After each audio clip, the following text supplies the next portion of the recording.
What's up, guys? Welcome again to Love and Soul Spotlight Weekend. I'm your host, Mr. Pink, and we are here in Fullerton at Riff Haus Studios. And tonight, our guest is Caracell. With us today is the lead, Cara Gregory. Hello. Say hello, everybody. Hello, everybody. We have Adam Gay. And tell us your name over there at the end. Tim Fraser. Hi, Tim. Thank you for joining us, you guys. How are you?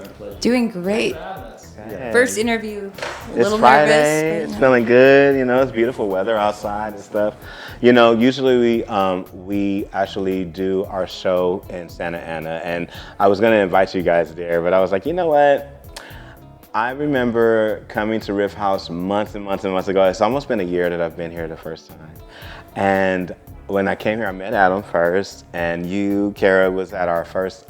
We had a event over New Year's over in Santa Ana, and you guys came and graced us with your wonderful awesome day presence meeting and you. everything. And I really connected with Cara, and I hadn't really gotten the podcast started yet when I met you, right? You know, I just kind of talked to you about it. Barely just Yeah. starting about.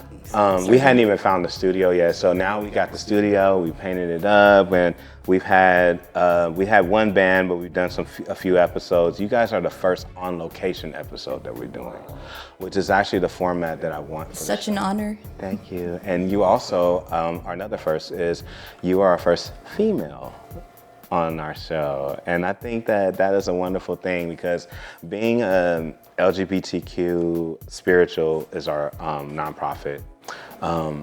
Being LGBTQ spiritual, people assume that everything we do is going to be about LGBTQ people, you know, and it's really not about that. We're all people. We're all people, and we're all doing the same stuff, you know, and we're all special in our own way. And you are apparently very special because since I've even heard your name for the first time, people have been telling me about how wonderful you are. So I'm really happy to have you I'm on flattered. our podcast. Welcome to Love and Soul. So I want to go one musician at a time. I'm going to start on the end over here. I want to talk to you. Yeah, I want to talk to you. Okay. Tell us again. Tell us your name one more time, and then what instrument you play, and then how did you find your way to one that instrument, and two into this band? Okay. Yeah. My name's Tim Fraser. I play bass in Caracell. And I've started playing music as a kid, like very young. I'm actually a drummer, mostly. Okay. So I started playing drums when I was like 6 years old. Great drummer. But I've always loved playing bass. Yeah. And I'd always thought that was like for other people. Like I was like, oh, I'm a drummer, just stay in your lane, you know, don't try to, go Outside. Yeah, exactly. Stay in your lane, like you said. But I was always like playing in bands in high school and growing up. I was always stealing. As a class? Yes. Awesome. Yeah, I We played. were talking about that on another podcast with Free the Zombies. One of the members there, he started out in the band. I think their drummer actually started out in band too. Yeah. And something how important that is to the actual instrumentation and musicianship of actual professional music. Like usually people in professional music will go and find people like you. You know, yeah, for real. Because you get the fundamentals, you get the ins and outs, the ins and outs, everything. I was gonna ask you to, darn it, I can't remember. Go ahead. I lost my thought. Well, that was, I over the pandemic, What was that? that was, so a couple years ago. So you might have missed it. That's not funny. Okay. I bought a bass and I was like, I had an electric guitar and I was like, I'm gonna really focus on doing something else, So that's kind of where this came from. And I had already been playing with Adam as playing drums with Adam. I remember what I was going to say. In the conversation that we had with Free the Zombies, we were talking about percussions. The bassist in that Was a conga player, right? Yes, yeah. and we were talking about. He said in that interview that in order to be a drummer, you have to understand the bass as well. So you are. It's a very, very It does. intertwined relationship. If you know One helps to the other, yeah. helps the other. Because like I agree with like if you learn piano, then it's natural to go into guitar, or other instruments, and then if you like drum and bass, same thing. I like to be, I like percussions and stuff too. I can't see myself playing the bass though. Bass really is the instrument that fuses melody and rhythm. Glues them together. Yeah. And that's what really draws me to it. Finding a good bass player is hard. It is Yeah. because bassists have to have rhythm and good rhythm and actual character in their playing. So it's like rhythm and timing is one thing, but you also have to live in the moment of the song. So like if it's got a beat, you got to feel that. You got to hit that bottom. A good bass player ties the drums and the beat, guitar to each together. other. And Yeah, the vocals. they're one too. and the same. Yeah. Especially in Caracell, it's hard to find a good bass player. 'Cause I'm pretty demanding. Let's get into that. So moving on. Talk to us, Mr. Adam. Tell us who turn. you are. Well, my name is Adam, and I play drums in Caracell. Cara and I learned how to play together, basically. When I met her, she didn't have a band back then. We've known her for a while now. How did you guys meet? You tell. We met about almost 13 years ago at a mutual friend's house.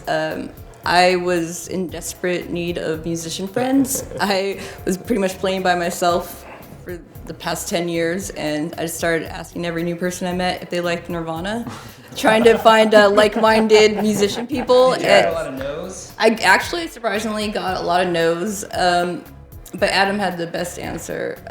I asked him if he liked Nirvana. He said yes. I showed him my Nirvana tattoo, and he said we just became best friends. Sweet. And the rest is history, basically. After that, I had been in my head, I had this little dream where I wanted to produce a all-female band. You know what I sweet. mean? I like the Riot Girl stuff. Yeah, and, yeah. So when I met Cara, I was like, oh, this is happening. Yeah. So I was like, I'll learn how to play drums to be the drummer, and then I'll find a crazy chick, and then I could put her in the band, and then I could just let them go off into the ether. Yeah. Anyway, but it didn't work out that way. But I met it's hard Cara. to find crazy chicks, turns out. Well, they don't have to be crazy. Thought. I meant crazy good. You know what I mean? I wasn't saying that all females are insane. Well, the good ones are. Or anything. I wasn't saying that. No, but when I met Cara, it was funny because she was a little inebriated, and she said, Indisposed. just randomly, this girl walks up to me and goes, "Hey, do you like Nirvana?" And I was like, "Yeah, it's my favorite band." And she showed me her tattoo, and I said, "We just became best friends." Yeah.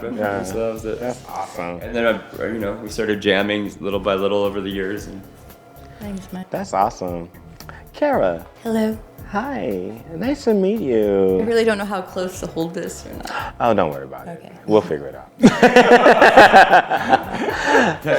Say your name. My name is Cara. And you are the Cara. lead singer. Yeah, it's my thing. So you founded the band? Me. Yeah? I came up with the name actually when I was 17, long before I think I'd even written a song, but had the name ready, and That's then awesome. started writing on my lonesome for about 10 years until I met him, and then got opened up to this whole world of musicians and opportunities. And It's so crazy that you mentioned the 10-year time span, because I am actually I can relate, because literally I'm in that place where over the pandemic was the first time. I used to make music back in the 90s, right? My music is no longer available in the format that is available now. Okay?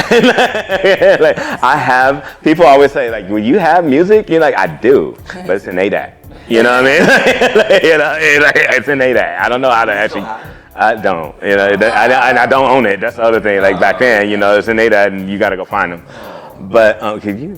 Anyway, we'll get into that another episode. All of us at some point, So, So now I've tried to catch up, and in 2020, I found a producer and I did some music, and I spent thousands of dollars getting just demos done, just for demos, just so I can show people that I do it. The struggle is real. It is. Thousands of dollars. And look, and here I am, I'm building a band, just like you are like you've done. You actually done it, and I really love talking to you. I didn't realize that when we started talking, but like you literally you're living my dream. Oh. Honestly, that to just find the right people that want to do what you love to do. It takes a long time. And really commit to, and it does. And you said 10 years, and here I am. I'm about 5 years into actually actively trying to do it. Before I was trying to happen upon it like everybody else is. I lived in Hollywood and stuff, so I was trying to happen upon it like everybody else is, and soul and funk. Yeah. Soul and funk. I don't even. Well, I'm from Detroit originally. Steal band so members from us. I'm from Detroit area originally, so I'm all about that. See, that's what I'm talking about, and I like the Philly stuff too. You know what I mean? Oh my God. Are you a singer? I am. I'm a singer-songwriter. I play a little bit too, but I have one. But I love you guys. I was gonna ask. My next question was gonna be, but you guys already touched on it. Was who are your influences and stuff? And so you guys are influenced by Nirvana, and I was talking to you outside. And we touched on that, but I also told you that you give me, I was listening to your live, and you were giving me moments of like Courtney Love, and so that was my first impression was like Courtney Love and all of those grunge rock people from the 90s and stuff. Yeah, I think I'd much rather be compared to Brody of the Distillers, but it's all. Courtney. I love Courtney. It's all a compliment. Thank you for that. But yeah, very 90s influenced. Nirvana, I like to call them my gateway band because they kind of introduced me to like rock music and all. We like a lot of different bands. But yeah, all genres and stuff. But for sure, very 90s grunge influenced. When people see you guys today, they're gonna really find that you capture that moment really well. Thank you. You really do, without actually,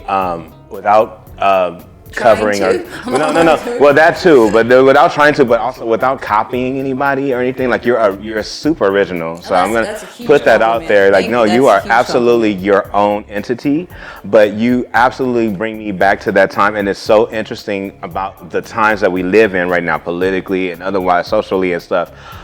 Your music is actually necessary right now. Especially with all the internet and the music. People are feeling what you're doing, Thank you so much. Yeah, really and I mean, they don't really know it necessarily musically because, we got all this pop and rap.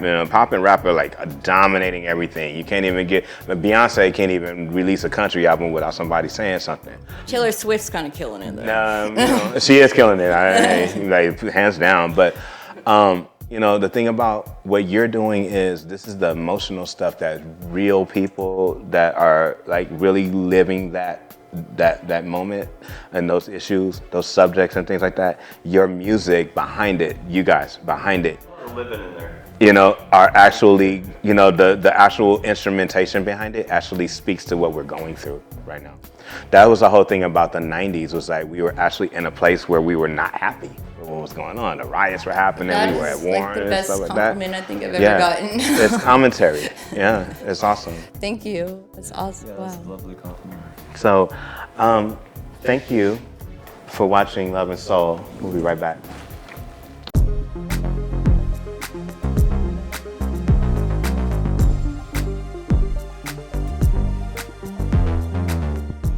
Welcome, and here we are at Love and Soul Spotlight Weekend. We are here with Caracell. So Cara, we were talking to you. Hello. We were talking to you guys about how you guys got together, how you formed, and what instruments you play, and all that good stuff. And so my next question is to you. You have an EP? Yes. And when did the EP come out? 2016, a little bit ago. Tell me about that. Well, I did an EP. Tell me about like what brought you to do it? Like, I mean, you're independent, so. Well, the opportunity came about, and I had to take advantage of that. I had some songs, and having been hanging out here for a while, had some fellow musicians that were down to record with me. So yeah, it's kind of like more of a studio session type thing. I actually had never done a live show yet. Okay. before I recorded the EP. So Right it's on. kind of backwards. So do you feel seasoned as a live performer now?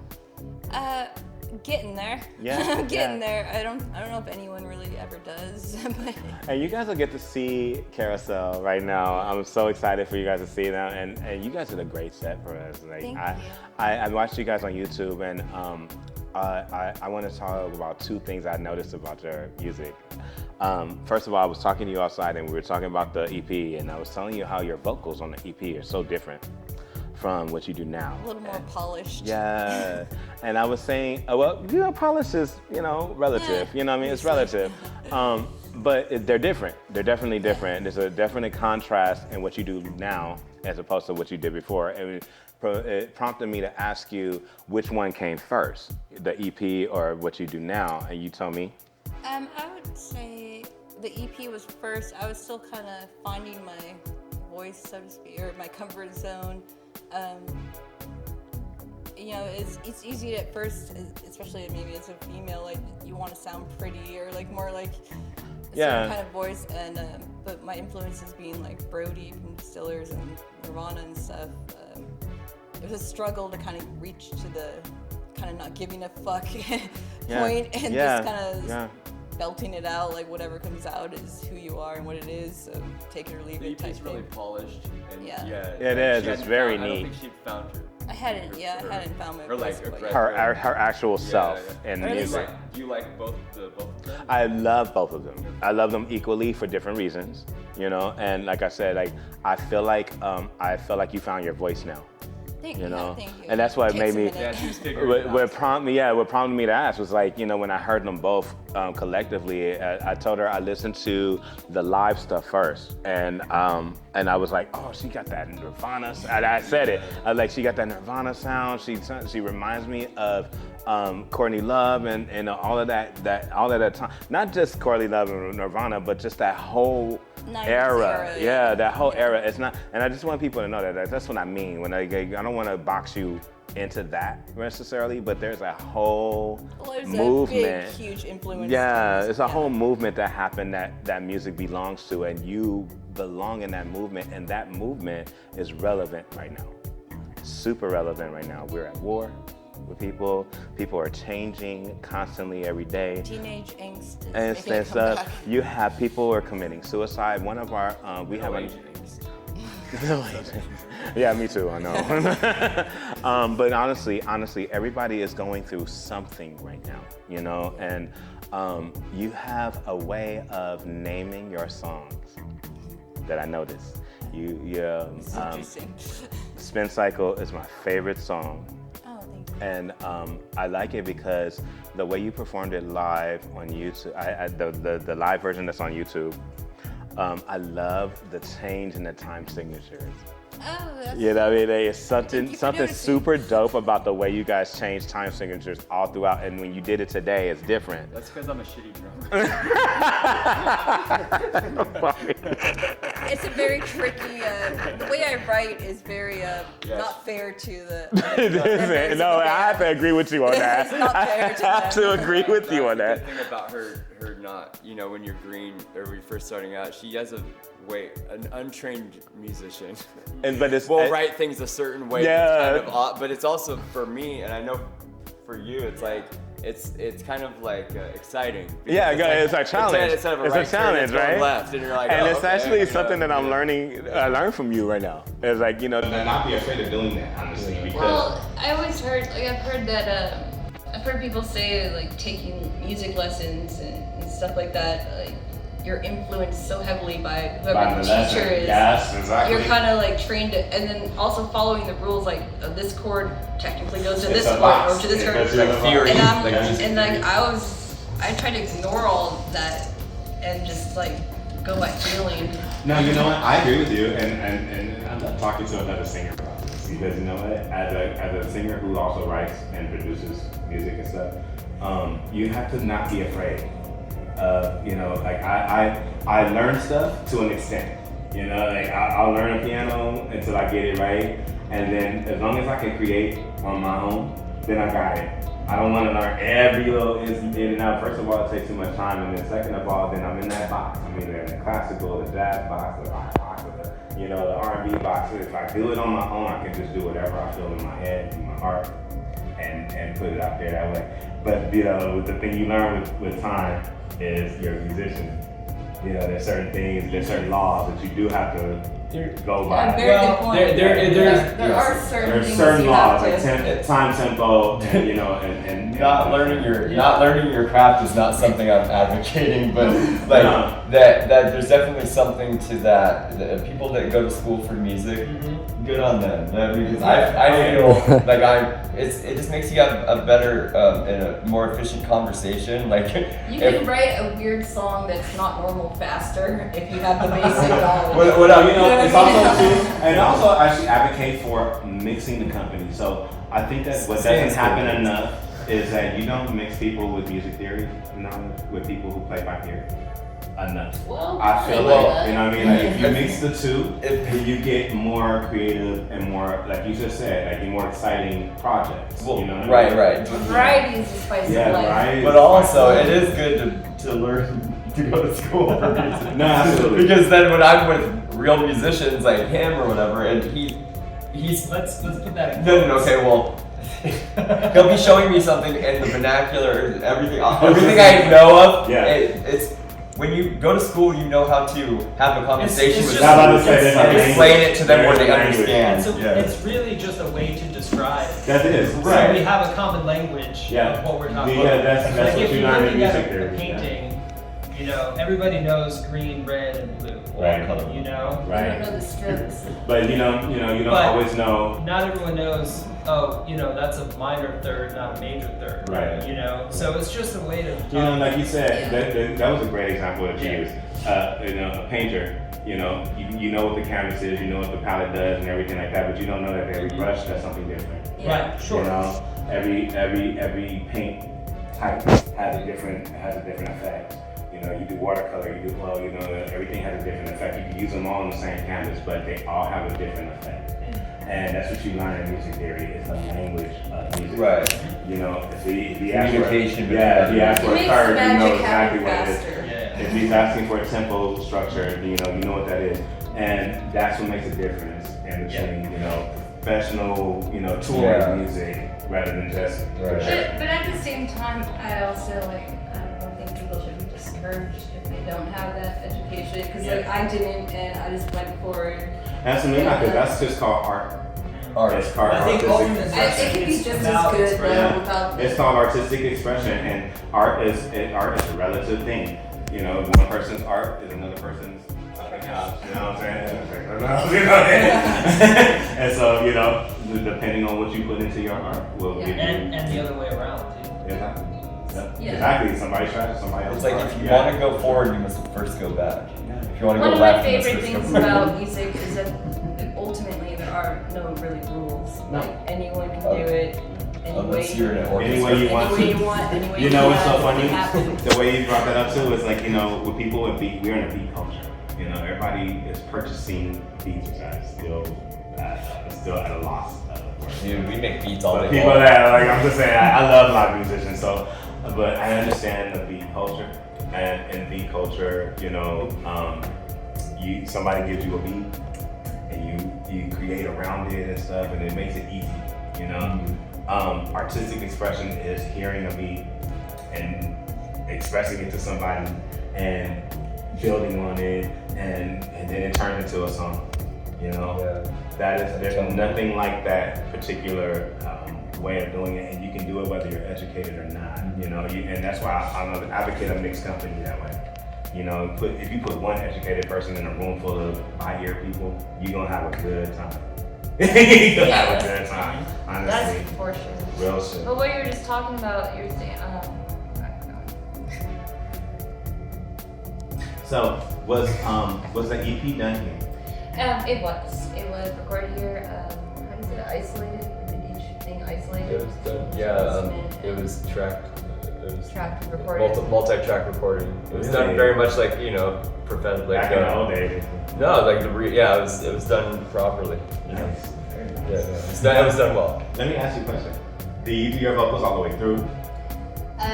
Yes, I hate the idea of punching in. You Occasionally, can tell. occasionally, like, you know, more so like the backing vocals, like, you know, do a little section, punch that in. But the initial take, I feel like you lose the groove or the feeling if you, you know, it's punched in. You can totally tell. You know, the least favorite thing that I have right now that happens all the time, and it's been happening for years and years and years. I mean, probably since the beginning of time, but now more so than ever, is because everybody can just do this now digitally, is duets. So anybody does a duet anymore, nobody does it in the same place. And you can hear the difference in I think the that vocals. takes a lot away from it. It should be does, there. and you can hear the difference. Like, there's no connection, and then you can hear the recording sound different and stuff. Even if they try really hard to engineer it nice, it still sounds like It's still a machine doing it. Yeah. It's about feeling and I human miss connection. people actually standing at the same mic and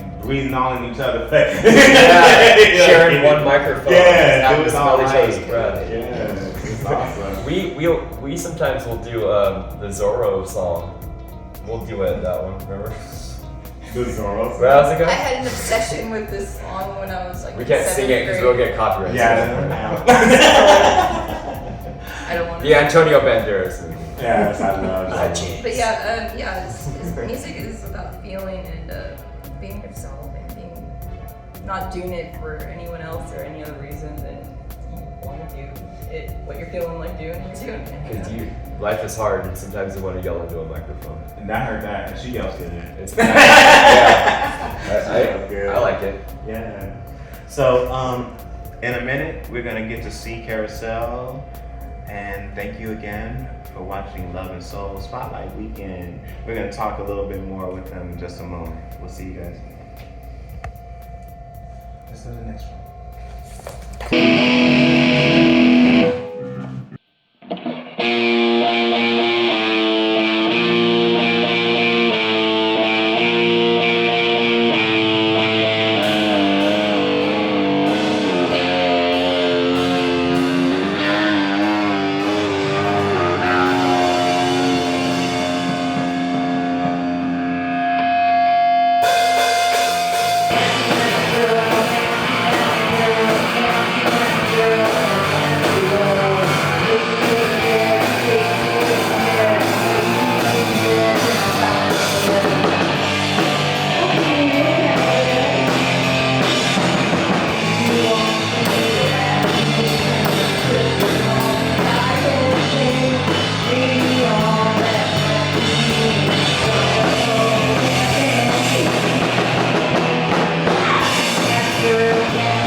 That last song's actually 2 songs in one, called Nasty Girl and Ornery, and this next one is called Stuck.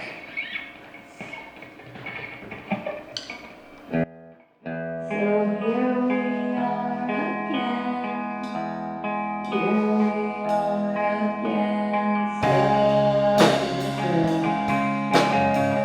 First I can see the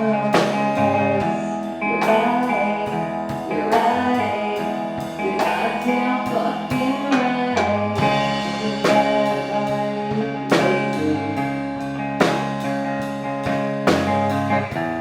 This could be one of the last times I am your friend. Every last thing I've done forever I'm sorry, so sorry for being me.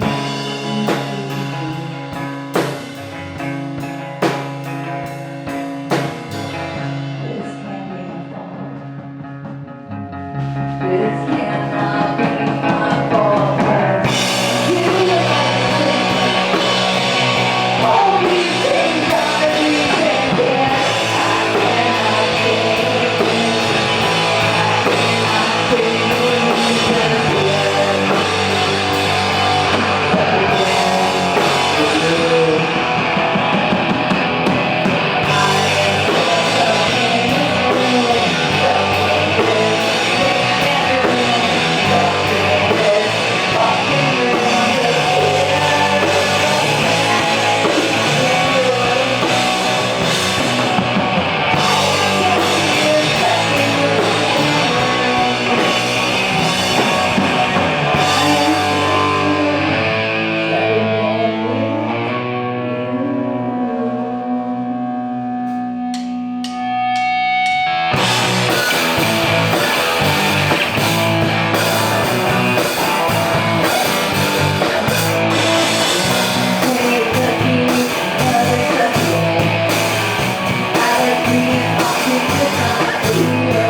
My goodness, this is hot like the dickens. This next one is called Spin Cycle. Alright, we got bands.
Awesome. I like playing this song. Good. Take all the mystery out of it.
Thank you, good night.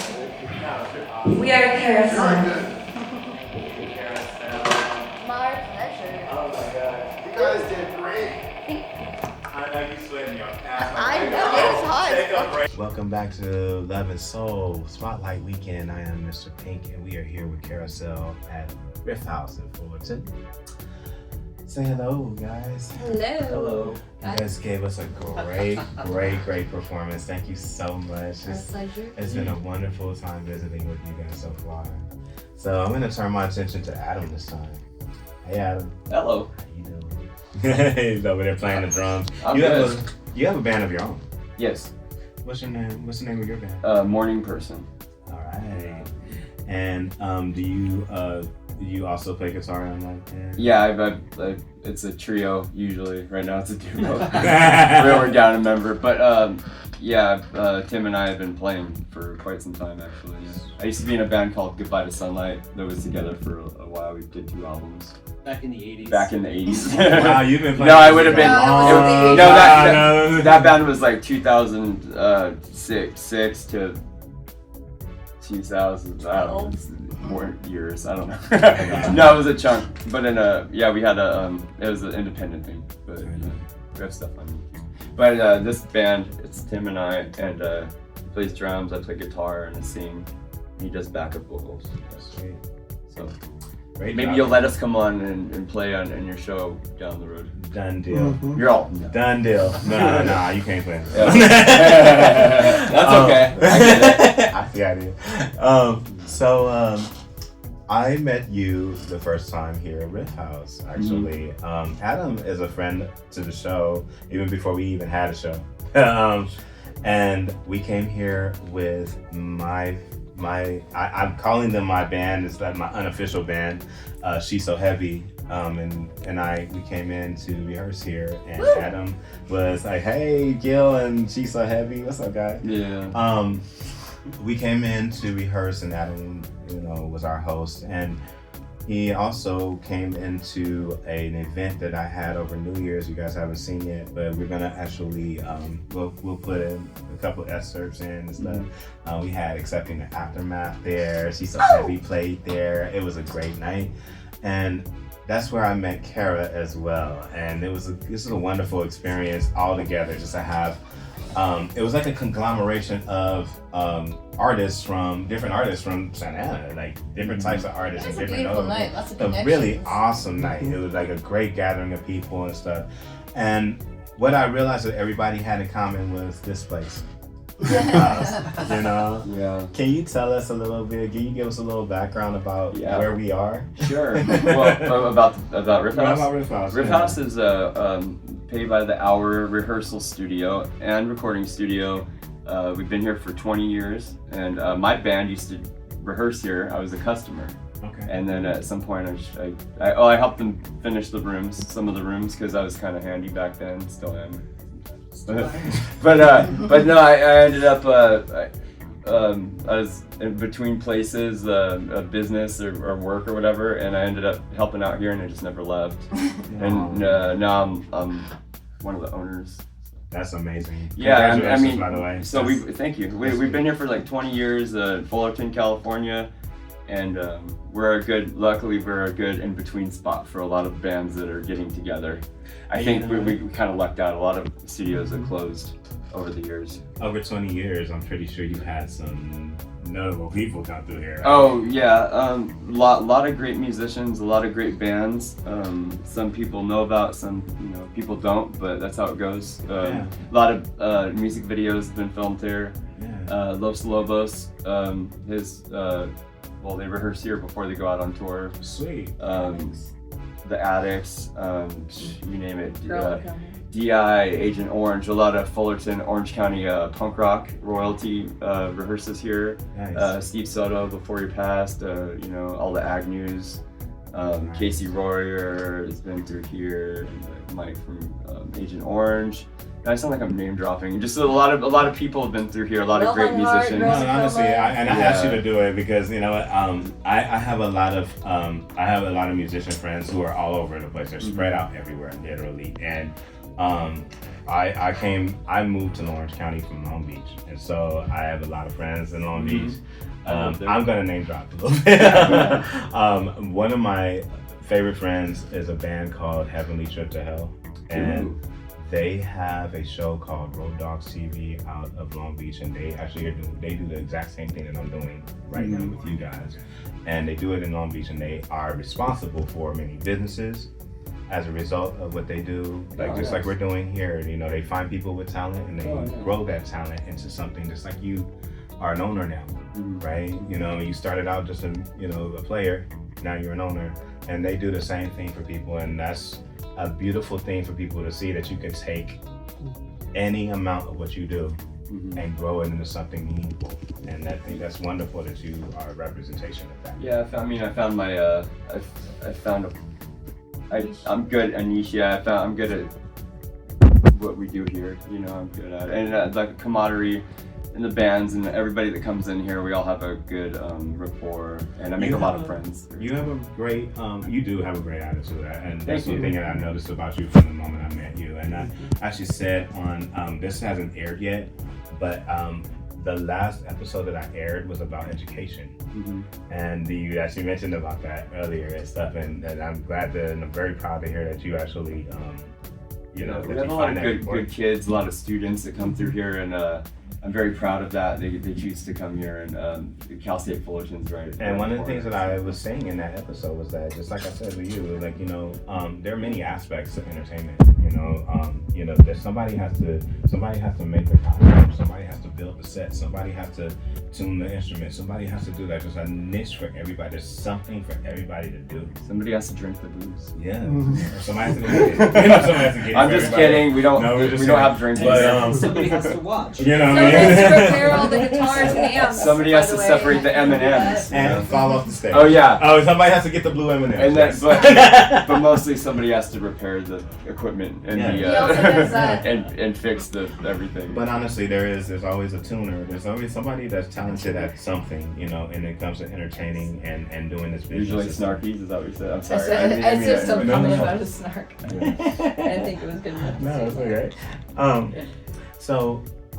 Thank you for inviting us to Riff Haus Studios. Thank you for having us. And thank you for performing for us. Honestly, it's one thing to be in a club or a theater or with an audience or stuff like that. It's another thing to perform for like 1, 2, 3 people. You did that for us, and we really, really love you guys for it. Oh, thank you. We gave you as much energy as we could. Oh yeah. Yeah, it was great. Thank you so Great much energy. for the interview. Yeah. Appreciate you. So, I have a couple more questions. This is everybody, whoever wants to answer. What is next for Caracell? Like, what is the future for Caracell? Are you guys planning on like taking this to the World end? domination. Yeah, you know what I mean? Like, that's what I want to hear. We're taking her as the face of the band, and we're riding her coattails all the way to the Sweet. That's the thing. You found Because Tim and I, we have a plan. We're gonna make it. Yeah. Nice. No, As far as the future goes, I don't know. I'd say just your guess is as good as ours. Good. Just keep doing what we're passionate doing. without compromising Making our music integrity. and You know, hopefully, and that's what brings people you like here. it. Yeah. That's what brings you here, because that's what we want, is people that, And like you said, It's fun. do good stuff, having fun, and not compromising. Do what feels good and what's right for you, because there's always going to be somebody else that will love you. Do you guys have any events coming up? Yeah, we have. Well, I don't know when this is airing exactly, but we have. Our last show is gonna be August 1st, we'll be at Mi Vida Loca with Naughty Women and You Come to the Door Now. Okay. We're super stoked for. And then nothing else until November 16th, the Regal Inn we're playing with. We're gonna be recording soon. Nice. Yeah, we're gonna record what our Yeah, we're current. currently With this- looking with this- for with the this best, ensemble. Right. looking for She's a- got a lot of songs and they keep coming, so we gotta record. Oh, yeah, that's we so also have like amazing. 3 new songs we're working on, So, hopefully, to bust right. them out to the shows. Oh yeah. There's a lot. Awesome. She has a lot of really good songs, and that's why I like jamming with Yeah. her. It's original, and we have a good rapport. Good to hear. We're weird enough. And we're like besties. We're all weird Yeah. enough. I want to ask, I'm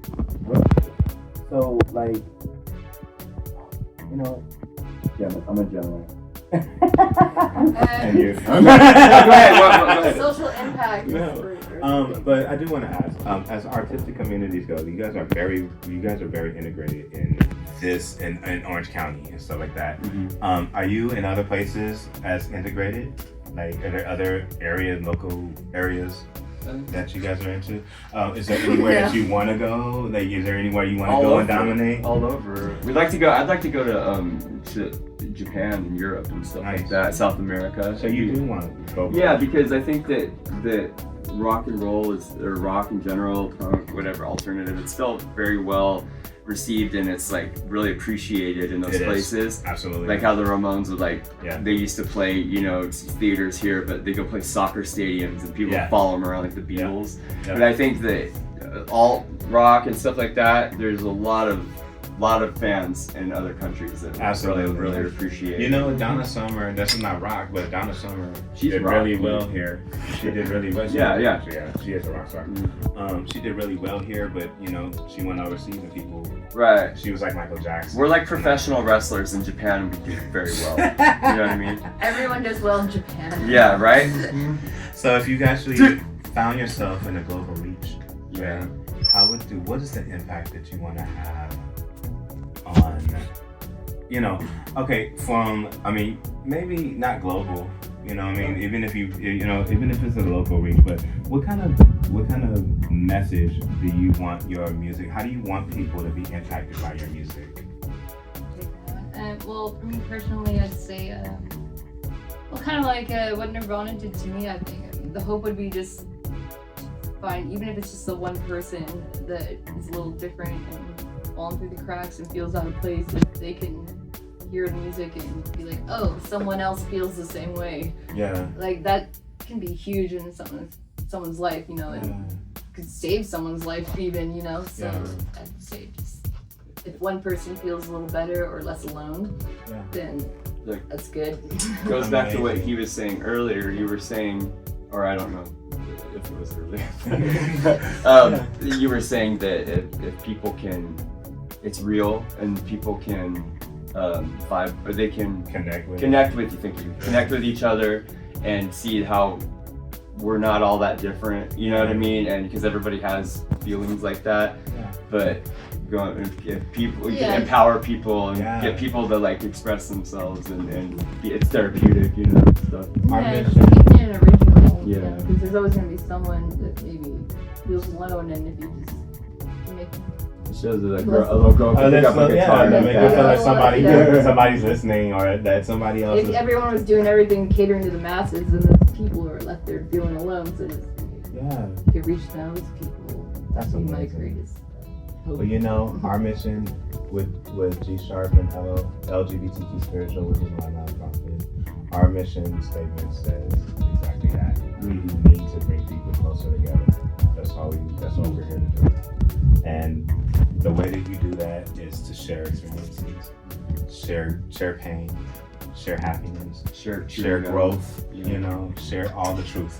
Share your truth, and that's how you get to be people together. Share each other's clothes. Our feelings, share our feelings. I'm sorry, I'm not mocking you. No. I'm just trying to make you laugh. I love you. I love you, Adam. Guys, again, we have come to the conclusion of yet another great episode of Love and Soul Spotlight. I want to thank again Tim, Cara, and Adam of Caracell. And thank you. Oh, thank you. Hey, before we go, I have a present for you. What?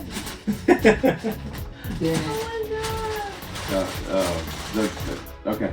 Because you are the shit. Oh my God! That's a horrible show. James, you know how much you love coffee? Going on. And also coffee leaf. Yeah. Try not to think about toilet stuff when you drink out of it. That's all I think about. I personally use it for change and stuff. And chocolate ice.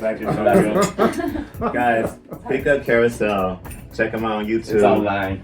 Welcome. Thank you again for joining us on Love and Soul Spotlight Weekend. We will see you again.